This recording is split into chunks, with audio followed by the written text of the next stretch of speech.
Alors, je vous pose une question. Est-ce que vous passez beaucoup de temps sur votre téléphone cellulaire dans une journée? Ça, c'est la première question. Je pense pas mal tout le monde passe minimum 3 heures par jour là-dessus. Il y a des jeunes, c'est du 7, 8, 9 heures là-dessus. Bien plus que 3 heures et demie. Bien plus. Toi, as-tu le bien-être numérique sur ton téléphone? Ça, c'est ce qui calcule ton temps à tous les jours sur ton téléphone. Si tu as un iPhone ou un téléphone Android, là, normalement, il y a ça. Ouais, j'ai accès. Je pense que j'avais déjà vu, c'était au-dessus de 15 heures facilement. Mais c'est parce qu'il ne faut pas oublier que Pardon, 15 heures par jour? Ben oui, c'est sûr.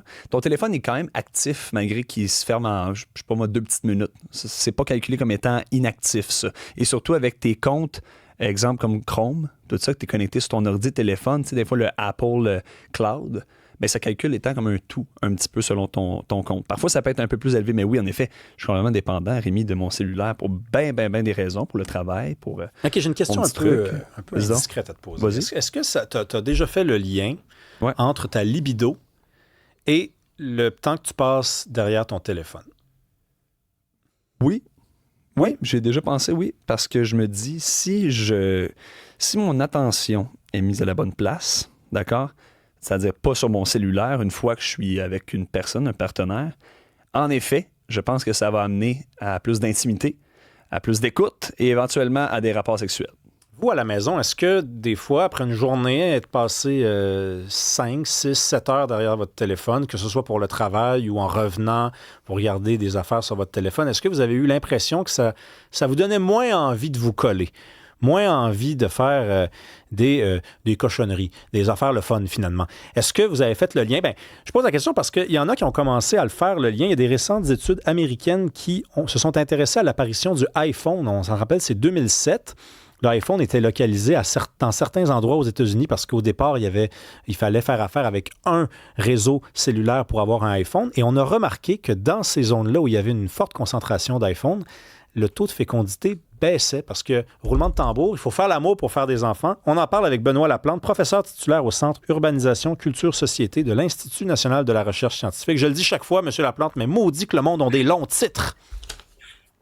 C'est les règles de mon institution de nommer tout ça. Alors, racontez-nous ça. Donc, selon des récentes études américaines, on fait le lien donc entre l'apparition du iPhone et là, ultimement, le temps qu'on passe derrière 20 ans plus tard des téléphones cellulaires et le taux de fécondité. C'est une hypothèse. La fécondité baisse à peu près partout en Occident depuis 2007-2008. Mm-hmm. Et une des hypothèses qui avait été émise parmi de nombreuses hypothèses pour essayer d'expliquer ce qui pouvait s'être passé à partir de 2007, c'était en fait, l'iPhone et tous les téléphones intelligents. Ça faisait partie des choses dont tout le monde parle depuis 2007, ce qui fait quand même quelques années, mais il n'y avait jamais eu d'études qui avaient pu montrer si au moins des données permettaient de penser que c'était vrai. Et là, ce qui s'est passé depuis quelques mois, c'est qu'il y a 2 études américaines qui montrent que au moins il y a des chiffres qui permettent de penser que ça a pu jouer un rôle et que ça joue encore un rôle. En gros, c'est ce que vous venez de dire, c'est-à-dire il y a une des 2 études qui était faite à partir de la diffusion du iPhone, la capacité de l'utiliser qui était progressive sur le territoire américain. Il y en a une autre qui est un peu moins direct dans son usage des données. C'est fait beaucoup à partir d'enquêtes sur l'usage du temps.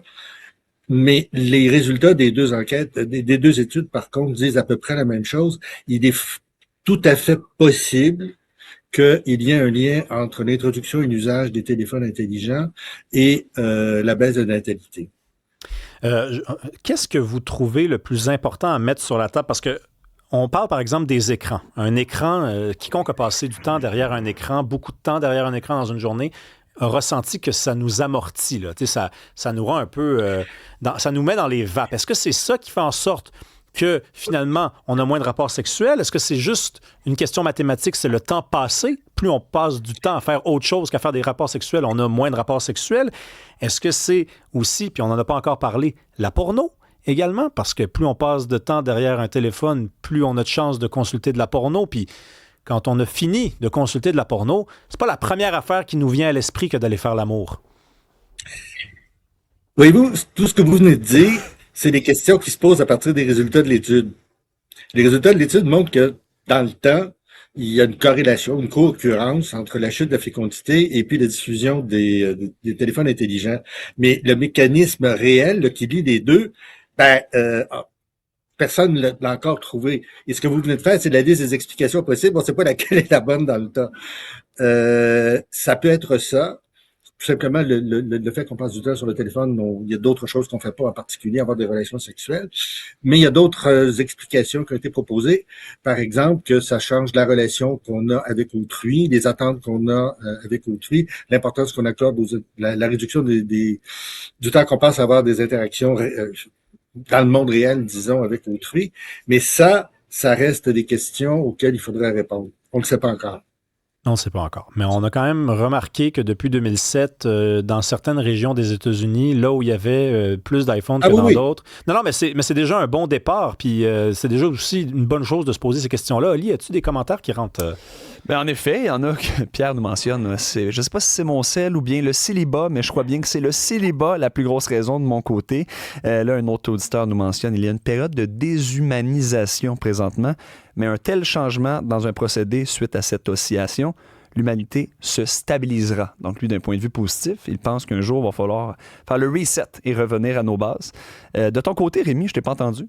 Est-ce que toi, le téléphone t'empêche de procréer? C'est sûr que moi, ça m'amortit. Ça m'amortit. Le temps passé derrière un écran me donne l'impression que je suis dans les vapes après, puis j'ai juste envie de me reposer. Puis pourtant, on passe du temps derrière notre écran. Là, je parle pas du temps pendant le travail, il faut faire la distinction, là. Mais le temps qu'on passe derrière un écran, en dehors du travail, c'est censé aussi nous reposer. Donc, j'ai comme besoin de repos après m'être reposé. On n'en finit plus, là, M. Laplante. Écoutez, il y a ces deux études américaines là, qui ont regardé l'iPhone, mais il y a d'autres études qui proposent d'autres explications. Bon, je vous en donne une, là. Allez-y. Qui reste absolument pas étudiée, elle est simplement formulée. Mais 2008, c'est aussi le début de la grande récession. Et ce qui était véritablement la plus importante depuis la dépression des années 30. Et il y a quand même quelque chose qui s'est cassé en 2008. Les pays occidentaux étaient sortis de la dépression. Même moi, j'étais pas né à cette époque-là. Mais c'est l'intervention des gouvernements pour soutenir l'économie et déclarer publiquement aux États-Unis, au Canada et dans d'autres pays que dorénavant, la mission du gouvernement, ce sera d'abord d'assurer le bien-être de la population. Et c'était vrai pendant une trentaine d'années. Tout ça s'est délité avec le temps. Et en 2008, ce qui était extrêmement clair, c'est que le gouvernement voulait sauver les banques et l'économie, mais pas tant que ça les jeunes. Et ça reste une hypothèse de savoir s'il y a eu une perception répandue à ce moment-là que on pouvait plus véritablement compter sur les gouvernements et les institutions publiques pour soutenir les gens. Les institutions vont soutenir l'économie et que ceci pourrait avoir eu un effet, disons, dépresseur sur les individus, la volonté de se reproduire, consacrer tout le temps qu'il faut pour élever des enfants. C'est une hypothèse complètement différente et celle-là aussi, elle est extrêmement difficile à étudier empiriquement. Peut-être que quelqu'un va réussir à le faire comme ça vient d'être fait pour l'iPhone, mais pour l'instant, ça n'a pas été fait. Oui, mais il y a beaucoup de façons d'essayer de comprendre. Non, allez-y. Donc, tout simplement, ce que je voulais dire, c'est que c'est extrêmement intéressant, les deux études qui ont réussi enfin à trouver des données qui montraient que c'est au moins vraisemblable qu'une introduction des téléphones intelligents ait eu un effet aussi important sur, disons-le, l'espèce humaine. Mais il y a quand même d'autres hypothèses, d'autres possibilités qui restent encore à étudier sérieusement. Il me semble quand même, M. Laplante, qu'on tourne beaucoup autour du pot, c'est-à-dire qu'on cherche toujours des origines à ce phénomène-là, la baisse de la fécondité, des origines qui seraient ailleurs que dans l'humain. C'est-à-dire, c'est les gouvernements qui aident pas assez les individus, c'est les bébites technologiques qui nous découragent d'en faire. La vérité, c'est que quand on veut des enfants, on prend le téléphone puis on le met de côté. Quand on veut des enfants, on n'attend pas que le chèque du gouvernement s'en vienne. Non, mais puis il y a déjà eu des périodes économiques troubles où le taux de fécondité était très élevé. Là, pendant les années 30, on faisait des enfants. Là. C'est encore drôle, ça repartit on en faisait plus qu'aujourd'hui. De la crise. On en faisait plus ça, qu'aujourd'hui. Absolument. Mais là, on va rentrer dans autre chose. Ce qu'il y a de différent profondément entre cette époque-là et l'époque actuelle, c'est qu'il y avait une très forte pression sociale à l'époque pour avoir des enfants. Celle de l'Église, mais pas uniquement celle de l'Église. C'était de la pression sociale très répandue. La contraception n'existait à peu près pas et le peu qui existait était illégal. Et donc, tout faisait en sorte que les gens qui voulaient avoir une vie sexuelle avaient, veut pas, des enfants, parce qu'il n'y avait pas véritablement moyen de contrôler sa reproduction. Là, aujourd'hui, il n'y a pas beaucoup de pression sociale à avoir des enfants, et si on n'en veut pas, on a tous les moyens techniques pour les éviter. Ça, ce sont de gros changements. Merci. Et oui, allez-y.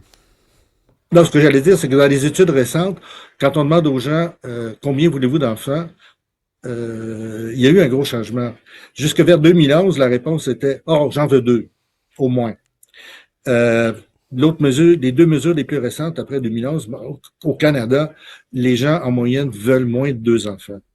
Beaucoup moins. Il y a des études qui prouvent aussi que les gens en ont moins qu'ils en veulent. Donc, que ce soit 2 ou 1, là, la réponse est entre 1 et 2 parce que c'est 1, quelque chose, là, mais on divise pas les êtres humains en parties, mais les gens en ont moins qu'ils en veulent.